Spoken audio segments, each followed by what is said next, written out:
Leksjon 1. Spennende nyheter. Har du hørt nyhetene om arrangementet neste uke? Ja, det har jeg. Jeg er veldig spent på det. Hva synes du? Jeg tror det vil være en fin mulighet til å møte nye mennesker.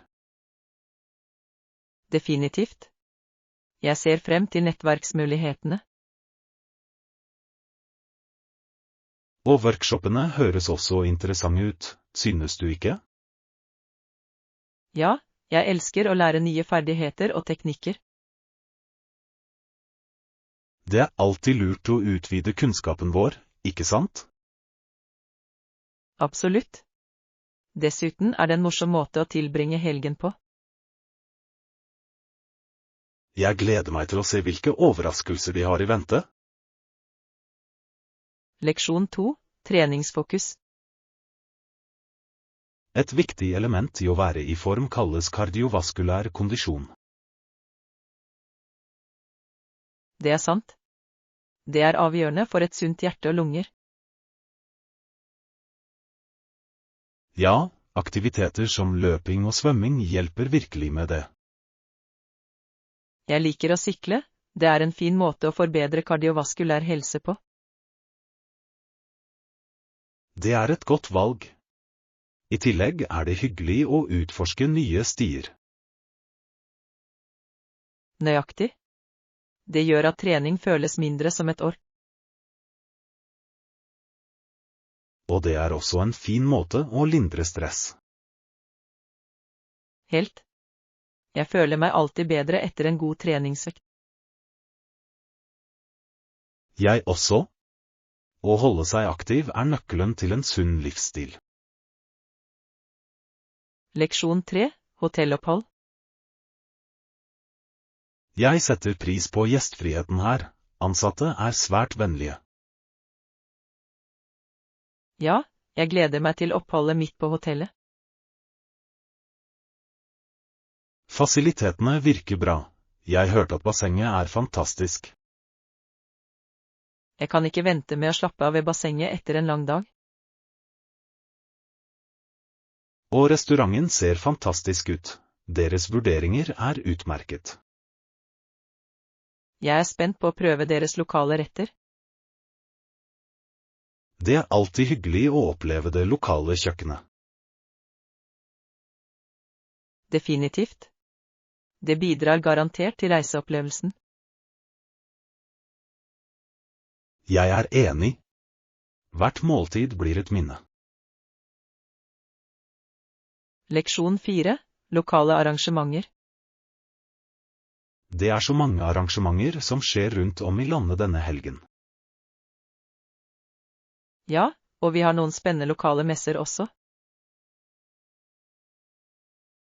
Jeg elsker hvordan de bringer samfunnet sammen. Høyre. Noen ganger har hoveddelen de beste aktivitetene. Jeg liker matbodene og underholdningen på disse messene. Jeg også. Det er en fin måte å støtte lokale bedrifter på. Dessuten er det gøy å møte nye mennesker fra området vårt. Absolutt. Hvert arrangement føles som en feiring av vår kultur. Ja, og det er en fantastisk måte å tilbringe tid utendørs. Leksjon 5. Klesvasktips. Har du sjekket etikettene på klærne dine før du gir dem til klesvask? Ja, det ville vært nyttig om du skiller fargene fra de hvite. Det stemmer. Mørke farger kan blø på lysere stoffer. Nøyaktig. Å bruke kaldt vann kan også spare farger. Jeg glemmer alltid det tipset. Hva med tøymykneren? Tøymykner er flott for å gjøre klær mykere og redusere statisk elektrisitet. Bruker du den hver gang du vasker? Jeg gjør det, men noen ganger hopper jeg over det for håndklær. De absorberer bedre uten. Godt poeng. Det burde jeg prøve neste gang. Leksjon 6. Juridisk koordinering. Absolutt, vi vil koordinere med vårt juridiske team for å lette prosessen. Det høres viktig ut. Hvilke spesifikke områder vil det juridiske teamet fokusere på?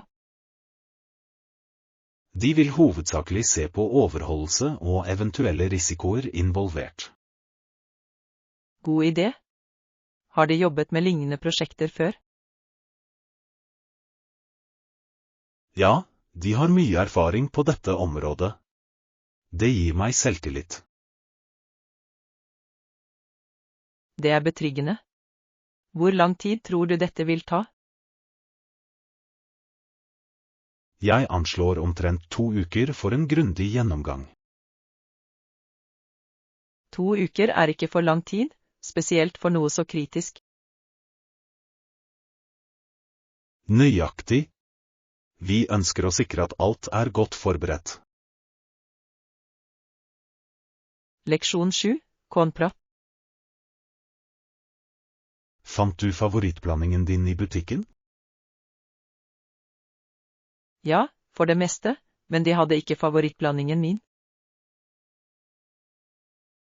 Det er skuffende. Hvilken frokostblanding liker du vanligvis? Jeg elsker granola med honning. Det er så knasende. Jeg kan se hvorfor det er et populært valg. Har du prøvd å lage den hjemme? Det har jeg ikke, men det høres gøy ut. Tror du det er lett? Jeg tror det. Du trenger bare havre, honning og nøtter. Det høres enkelt nok ut. Kanskje jeg gir det en sjanse? Fortell meg hvordan det blir. Leksjon 8. Videosamtale. Hørte du om videosamtalen i ettermiddag? Å nei, det er enda verre. Forhåpentligvis kan du finne et rolig sted. Ja, jeg planlegger å sette opp på rommet mitt. Det høres bra ut. Har du alt klart? Jeg trenger bare å lade den bærbare datamaskinen min. Ikke glem notatene dine. Høyre. Jeg skal dobbeltsjekke dem før samtalen. Og sørg for at bakgrunnen din ser fin ut. Absolutt. Jeg skal rydde litt. Leksjon 9. Reiseplaner. Jeg foretrekker et hotell eller kanskje et gjestehus. Stor. Har du vurdert noen spesifikke steder? Jeg så på noen alternativer i nærheten av stranden. Det høres deilig ut. Har du et budsjett i tankene? Ja, jeg vil gjerne holde det under $100 per natt. Det er rimelig. Du kan finne noen gode tilbud. Jeg håper det. Det ville vært fint å slappe av ved havet. Definitivt. En ferie høres perfekt ut akkurat nå. Avtalt. Jeg gleder meg til å planlegge turen. Leksjon 10. Oppgaver i siste liten. Har du for mange oppgaver i siste liten? Jeg tror vi er klare. Må bare fullføre presentasjonen. Det er godt å høre. Hvordan går det? Det er nesten ferdig, bare noen flere lysbilder å legge til. Vil du at jeg skal hjelpe med noe? Det ville vært flott. Jeg kunne brukt et par friske øyne. Sikker? La oss vurdere det sammen. Takk. Jeg føler meg mye bedre med din hjelp. Ikke noe problem. Teamarbeid gjør alt enklere. Leksjon 11. Spesielle forespørsler. De gjør vanligvis disse forespørslene uten problemer. Ikke bekymre deg. De er vant til disse forespørslene. Det er sant. De håndterer mye hver dag. Nøyaktig. Jeg er sikker på at de vil gjerne hjelpe.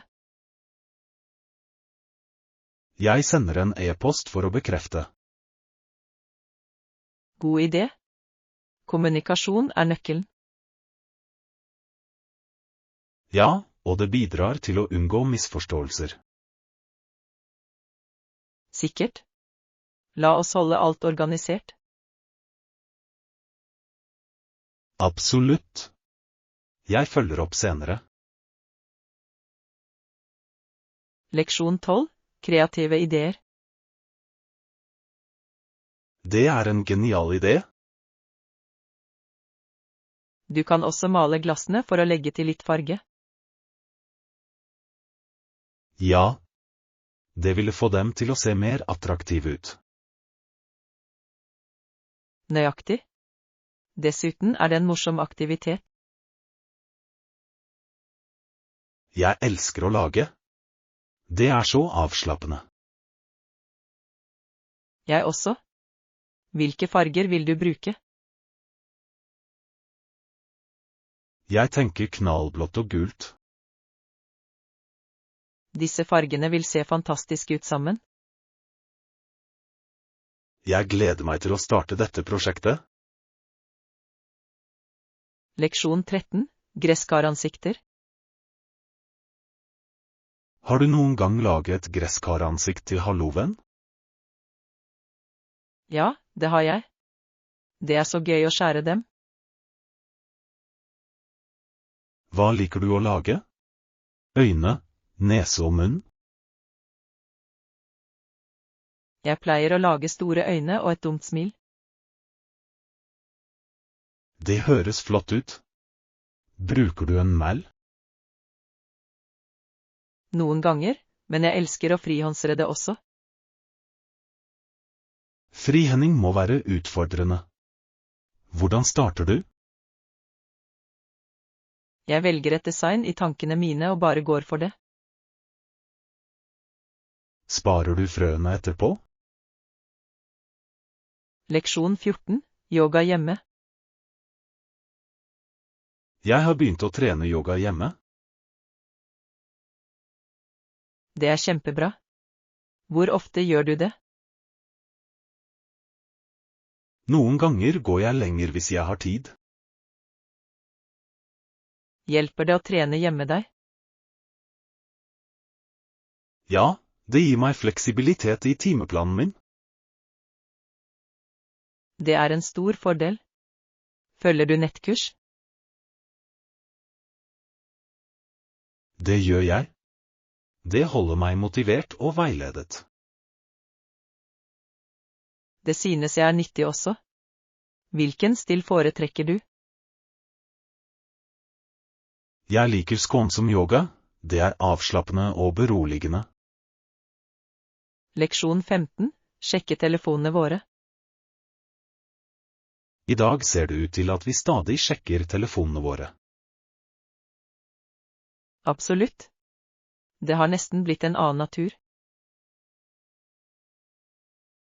Tror du det er bra eller dårlig for oss? Det har sine fordeler og ulemper, egentlig. Hva synes du er de gode sidene? Å holde seg tilkoblet og informert er et stort pluss. Ekte. Men det kan også være distraherende, ikke sant? Ja, noen ganger føler jeg meg overveldet av varsler. Jeg prøver å begrense skjermtiden for å unngå det. Leksjon 16. Italias sjarm. Jeg lener meg mot Italia for min neste ferie. Italia høres fantastisk ut. Hva tiltrekker deg mest? Kulturen og historien der er fascinerende. Ja. Arkitekturen og kunsten er også utrolig. Nøyaktig. Jeg vil se Colosseum og Vatikanet. Det er steder du må se. Hva med maten? Jeg kan ikke vente med å prøve autentisk italiensk pizza. Du kommer til å elske det. Italiensk gelato er også et must. Jeg har hørt at det er verdens beste. Leksjon 17. Globalt lederskap. Det er på tide at regjeringer går opp og leder an når det gjelder klimabeskyttelse. Absolutt. Vi trenger sterke tiltak for å bekjempe klimaendringene. Ja, hvert land bør sette klare mål. Det er viktig for fremtiden vår. Avtalt. Ungdommene krever endring nå mer enn noen gang. De er våre fremtidige ledere, og de har rett til en sunn planet. Nøyaktig. Utdanning om bærekraft er avgjørende for dem. Og vi bør støtte initiativer for fornybar energi. Det kan skape arbeidsplasser og redusere forurensning også. Riktignok er det en vinn-vinn-situasjon for alle involverte. Leksjon 18. Tidlig kommunikasjon. Jeg vil sørge for at oppsigelsesklausulen inkluderer en klar oppsigelsesfrist. Det er et smart trekk. Tidlig kommunikasjon er nøkkelen i enhver avtale. Nøyaktig. Det forhindrer misforståelser og forvirring senere. Høyre. Har du jobbet med noen vanskelige kontrakter før? Ja, jeg lærte på den harde måten om viktigheten av klarhet. Hva skjedde? Jeg savnet en avgjørende detalj i en kontrakt en gang. Det var stressende. Jeg kan tenke meg. Nå må du være ekstra forsiktig, ikke sant? Definitivt. Jeg leser alltid det som står med liten skrift nå. Leksjon 19. Dagligvaretips. Hvordan frakter du alle dagligvarer hjem? Jeg pleier å ta en gjenbrukbar handlepose. Det gjør det lettere. Flott idé. Har du noen tips for å organisere dem? Ja. Jeg skiller tunge ting fra lettere. Det høres smart ut. Det hjelper med balansen mens du går.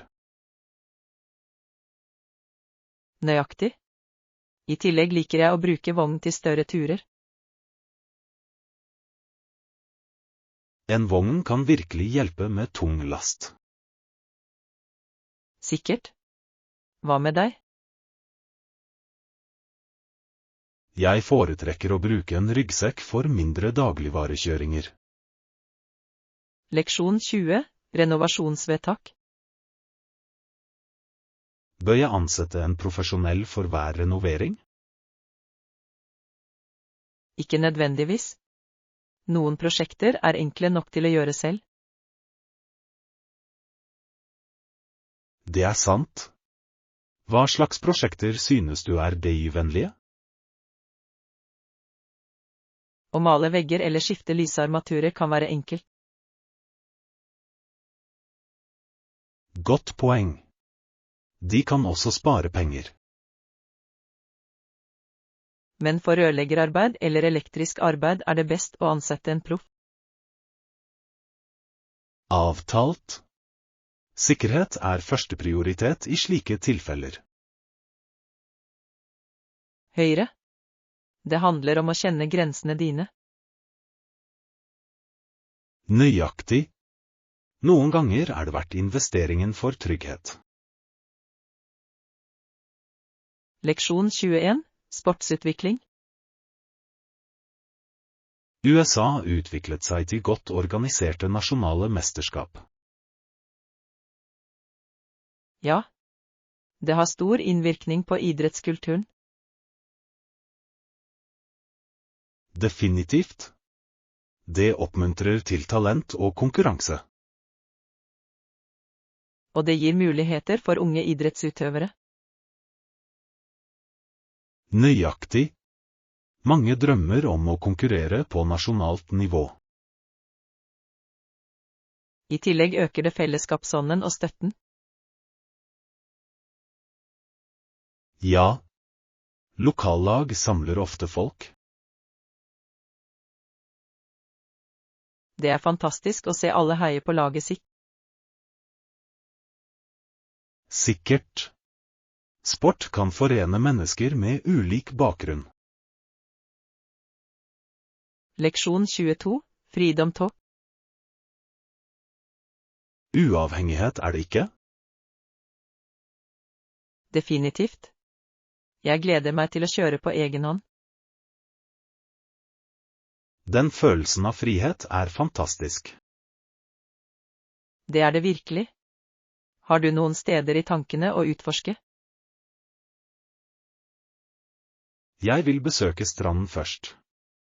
Hva med deg? Jeg vil gjerne til fjells. Naturen inspirerer meg alltid. Ekte. Frisk luft og vakker utsikt er det beste. I tillegg er det en fin måte å slappe av på. Nøyaktig. Planlegger du noen turer snart? Leksjon 23. Vis utveksling. Absolutt. Det blir morsomt å utveksle teorier og reaksjoner om showene. Jeg er enig. Jeg elsker å diskutere plottvendinger. Hvilket program ser du for øyeblikket? Jeg er i den nye mysterieserien. Det er så spennende. Og, jeg har hørt gode ting om det. Hva er premisset? Det handler om en detektiv som løser kalde tilfeller. Veldig spennende. Høres interessant ut. Jeg kan begynne å se den også. Det burde du. Vi kan snakke om det etterpå. Perfekt. Jeg elsker å dele tanker om show. Leksjon 24. Worket Wonders. Trener noen forslag?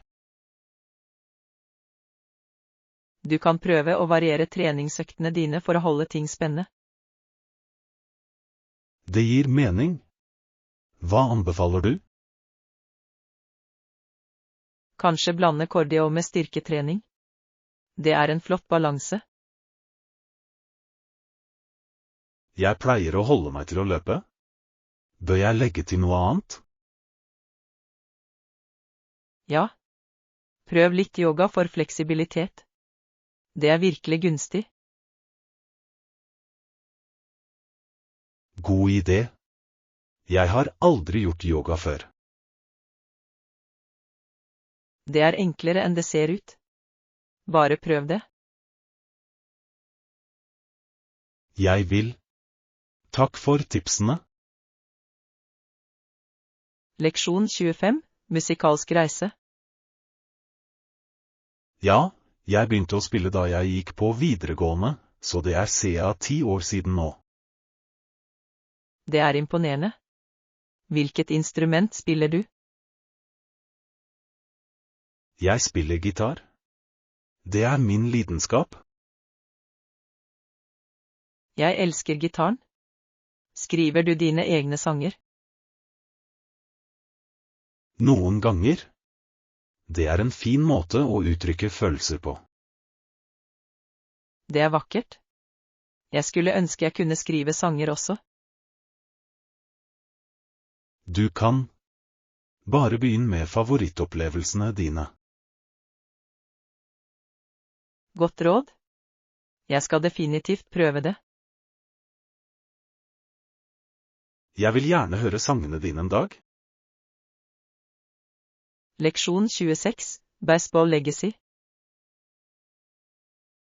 En ære å ha kjent Jakob Ruppert, også byggeren av baseballs største imperium. Wow. Det er en fascinerende forbindelse. Ja, han hadde en så betydelig innvirkning på spillet. Hva synes du er mest interessant med historien hans? Hans visjon for baseball og hvordan han bygde Yankees. Det er utrolig hvordan han formet sporten. Definitivt. Arven hans fortsetter å inspirere spillere i dag. Jeg vil gjerne lære mer om ham. Du bør lese noen biografier. De er ganske opplysende. Leksjon 27, Mindful Changes. Det er flott. Har du lagt merke til noen positive endringer siden du begynte å meditere? Ja, definitivt. Jeg har blitt mer avslappet og fokusert. Det er utrolig. Hvor ofte mediterer du?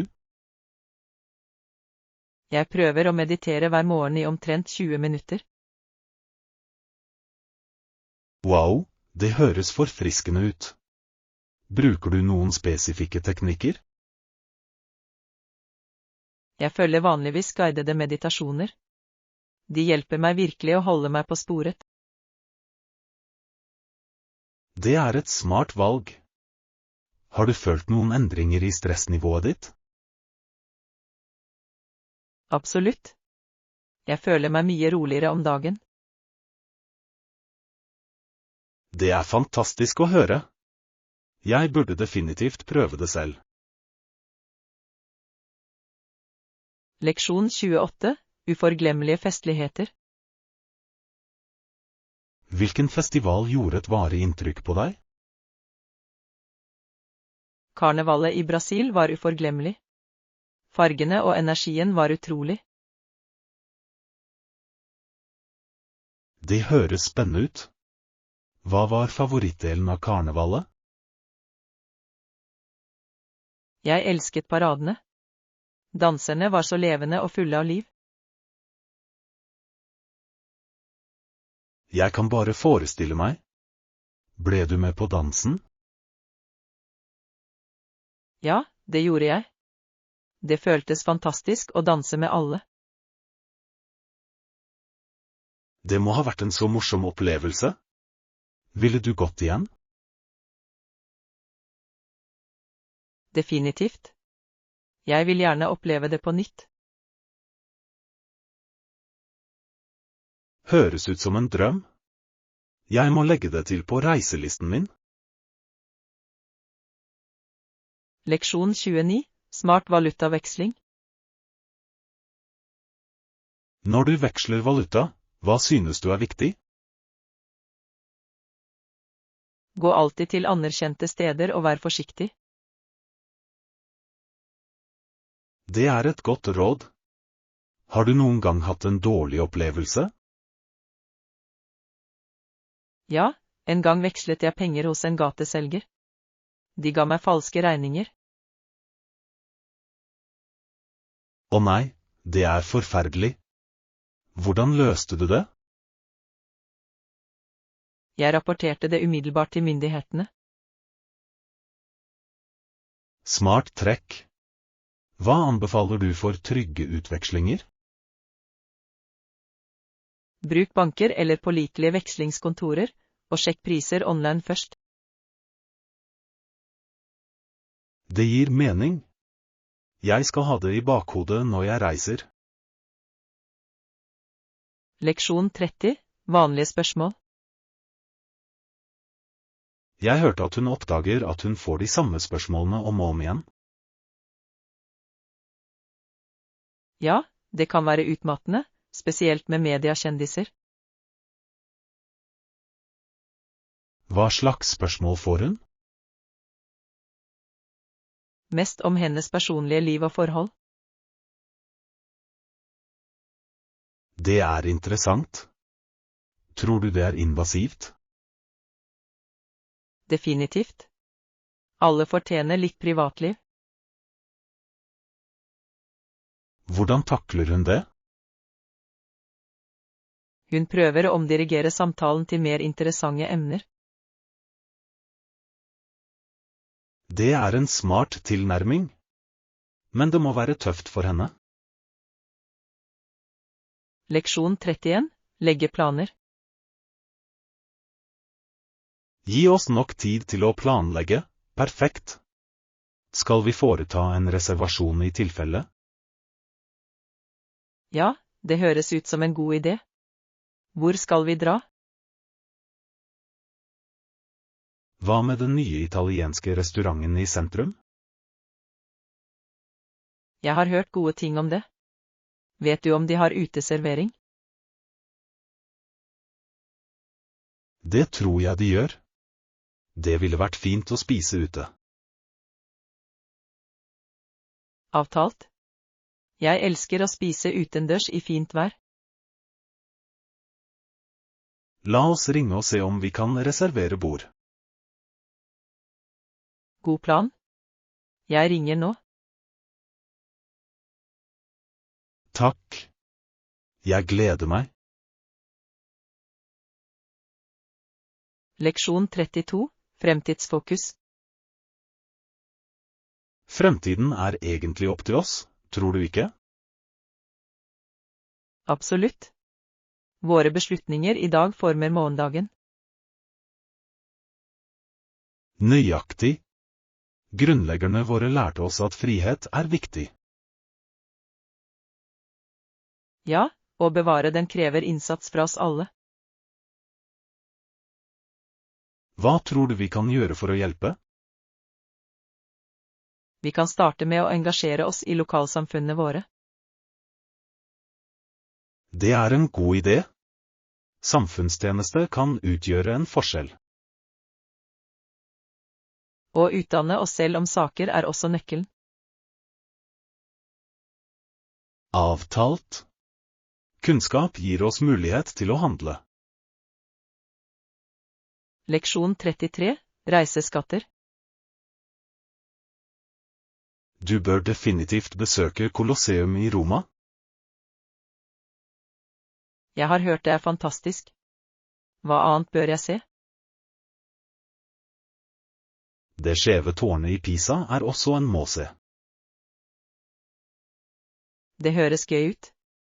Noen andre anbefalinger? Du kan ikke gå glipp av de vakre kanalene i Venezia. Å, jeg elsker ideen om en gondoltur. Det er en unik opplevelse du sent vil glemme. Jeg gleder meg til å ta bilder der. Sørg for å prøve litt lokal mat også. Leksjon 34, beslutningstid. Ikke noe problem, ta deg god tid med avgjørelsen. Takk. Jeg ønsker å ta det beste valget for meg selv. Det er den rette tilnærmingen. Heisting kan føre til feil.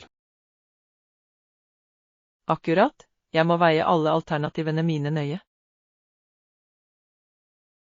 Hvilke faktorer vurderer du? Jeg ser på både fordeler og ulemper ved hvert valg. Det høres smart ut. Det er viktig å være grundig. Ja, jeg vil føle meg trygg på avgjørelsen min. Du vil gjøre det riktige valget når du er klar. Leksjon 35, innkvarteringsforespørsel. Har du funnet ut hvor du skal bo? Ikke ennå. Jeg ser fortsatt etter alternativer. Noen anbefalinger til hotell? Jeg har hørt gode ting om sentrum. Det høres praktisk ut. Hva er budsjettet ditt? Jeg vil ha noe rimelig, men fint. Det er alltid gode tilbud hvis du bestiller tidlig. Det er sant. Jeg burde begynne å lete snart. Gi meg beskjed hvis du trenger hjelp til å finne steder. Leksjon 36, daglig rutine. Hvordan er dagsplanen din? Jeg lager en huskeliste hver morgen. Det er en smart måte å holde orden på. Det hjelper meg virkelig å fokusere på oppgavene mine. Prioriterer du oppgavene dine på noen måte? Ja, jeg tar tak i de viktigste først. Det er en flott strategi. Det holder deg produktiv. Nøyaktig. Og jeg føler meg ferdig mot slutten av dagen. Jeg burde prøve den metoden også. Leksjon 37, hotellforespørsler. Kan jeg få 3 håndklær til? Absolutt. Jeg tar dem med til rommet ditt snart. Takk. Jeg setter stor pris på det. Ikke noe problem? Er det noe annet du trenger? Kanskje noen ekstra puter ville vært fint. Sikker? Jeg kan få dem til deg også. Du er veldig hjelpsom. Det gjør oppholdet mitt bedre. Det er jeg glad for å høre. Nyt tiden din her. Jeg vil. Jeg nyter virkelig dette stedet. Leksjon 38, flyplaner. For deg er det fornuftig. Da begynner jeg å se på flypriser. Flott idé. Når vil du reise? Jeg tenker på neste måned. Hva med deg? Jeg kan gå samtidig. Perfekt. Vi kunne planlegge sammen. Det ville vært gøy. Noen destinasjoner i tankene? Jeg vil gjerne besøke Spania. Spania høres fantastisk ut. Jeg vil også. Leksjon 39, finne det perfekte stedet. Ja, det ville være flott å finne et hotell eller leie nær både stranden og turstier. Ja, på den måten kan vi nyte begge aktivitetene. Nøyaktig. Har du funnet noen steder ennå? Jeg så noen få alternativer som ser lovende ut. Kjempebra. Er det innenfor budsjettet vårt?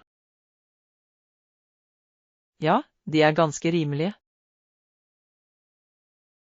Det er en lettelse. Vi bør bestille snart. Avtalt? Jo før, jo bedre. Jeg gleder meg til denne turen.